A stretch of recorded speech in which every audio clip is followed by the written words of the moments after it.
Aku seorang santri di salah satu pondok pesantren terbesar di Jawa Timur. Keseharianku di pondok begitu padat, mulai dari mengaji hingga bersekolah. Aku terbiasa hidup beramai-ramai di sini.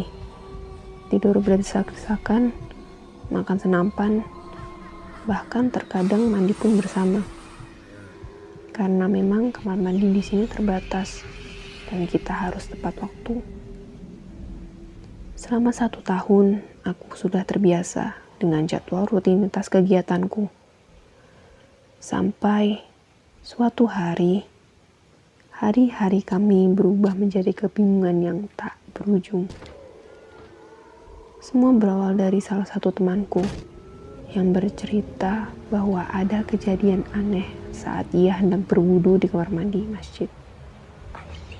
Di kamar mandi masjid, sebelum kita masuk, harus melewati kolam kaki yang berfungsi untuk membersihkan kaki kita saat keluar atau masuk kamar mandi. Kebetulan yang ada di kamar mandi itu hanya ia seorang. Ia sedang mengambil wudhu dengan membelakangi kolam kaki tersebut. Namun, hal janggal pun terjadi. Ia mendengar bunyi seperti ada seorang yang berlarian di kolam kaki tersebut. Lalu ia menoleh, tapi tidak ada satupun yang keluar atau masuk ke kamar mandi. Dan air dalam kolam pun terlihat tenang.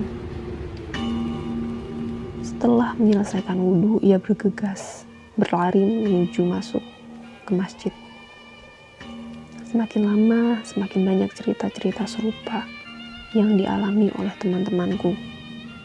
Pada awalnya hanya mendengar suara dan sempat ada yang sampai kakinya ditarik oleh makhluk tersebut. Tapi akhir-akhir ini seperti semakin parah karena makhluk itu menampakkan wujudnya. Ada yang pernah melihat sebagai bentuk anak kecil, ada yang melihat seperti jenglot, hingga seperti bayi yang sedang bermain.